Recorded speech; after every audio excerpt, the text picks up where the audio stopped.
علیکم ورحمۃ اللہ وبرکاتہ نحمدہ ونصلی علی رسولہ الکریم اما بعد میری معزز ماؤں اور بہنوں، آج میں آپ کے سامنے ایک ایسی غلطی کی نشاندہی کرنے جا رہی ہوں جس غلطی سے ہم آج ناواقف ہوتے جا رہے ہیں۔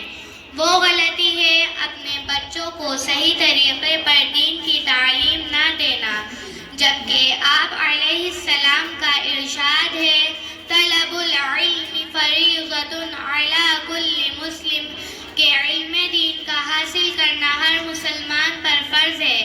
صرف قرآن پڑھنا فرض نہیں، بلکہ پڑھنے کے ساتھ ساتھ اس کو سمجھنا اور اس پر عمل کرنا بھی ضروری ہے۔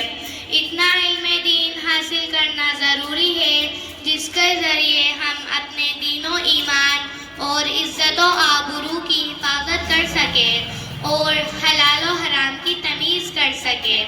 لیکن افسوس کے ساتھ مجھے کہنا پڑ رہا ہے، آج اکثر والدین یہ سمجھتے ہیں ہم نے اپنی بچی کا کلام پاک مکمل کرا دیا ہے، بس ہم نے اپنی ذمہ داری کا حق ادا کر دیا، حالانکہ وہ بچی ابھی نہ تو اپنے اللہ کو صحیح طریقے پر پہچانتی ہے اور نہ اسے اللہ کے رسول کا کوئی علم ہے اور نہ وہ دین اسلام سے صحیح طریقے پر واقف ہے۔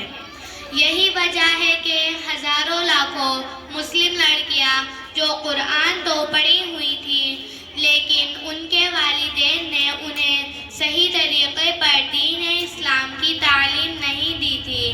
نتیجہ یہ نکلا کہ وہ حالات کے بہاؤ میں بہہ گئیں اور مرتد ہو گئیں، یعنی دین اسلام سے پھر گئیں اور بھنگی چمارتک کے ساتھ بھاگ کر شادی کر لی، کیونکہ ان کے والدین نے انہیں نرسری کلاس سے لے کر 12 کلاس تک تو پڑھانا ضروری سمجھا، لیکن دین اسلام کی تعلیم کو صحیح طریقے پر سکھانے کی کوئی ضرورت محسوس نہیں کی۔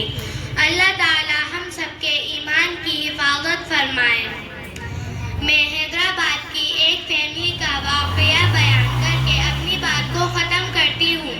حیدرآباد کی ایک فیملی تھی، اس فیملی کے سب لوگ ایجوکیٹڈ تھے، تو انہوں نے اپنی بیٹی کو MBBS ڈاکٹر بنانے کا ارادہ کیا اور گھر سے 300 کلومیٹر کے فاصلے پر ایک کالج میں ایڈمیشن کرا دیا۔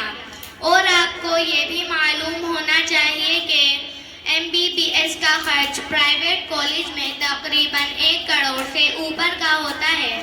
اور آپ ایک بات یہ بھی ذہن میں رکھیے کہ اس بچی کے پیرنٹس نے سب چیزوں پر تو توجہ دی تھی، لیکن دین اسلام کی تعلیم پر کوئی خاص توجہ نہیں دی تھی۔ تو اس بچی کا لاسٹ ایئر تھا، اس بچی کی دوستی آخری سال میں ایک غیر مسلم لڑکے سے ہو گئی، تو کورس کمپلیٹ ہونے پر وہ بچی گھر جانے کے بجائے اس غیر مسلم لڑکے کے ساتھ چلی گئی اور اسی سے شادی کر لی۔ ایمان بھی گیا اور عزت بھی گئی۔ اللہ تعالی ہم سب کے ایمان اور عزت کی حفاظت فرمائے۔ میں آپ سے پوچھنا چاہتی ہوں کہ بتائیں، اس واقعے میں سب سے بڑی غلطی کس کی ہوئی، اس کی یا اس کے والدین کی؟ اگر آپ غور کریں تو آپ کو معلوم ہوگا کہ اس واقعے میں سب سے بڑی غلطی اس کے والدین کی ہے، کیونکہ اس کے والدین نے اس کو صحیح طریقے پر دین کی تعلیم نہیں دی تھی۔ اللہ تعالیٰ سب والدین کو اس غلطی سے بچائے اور اپنے بچوں کو دین کا علم سکھانے کی توفیق عطا فرمائے۔ وما علینا الا البلاغ المبین۔ السلام علیکم۔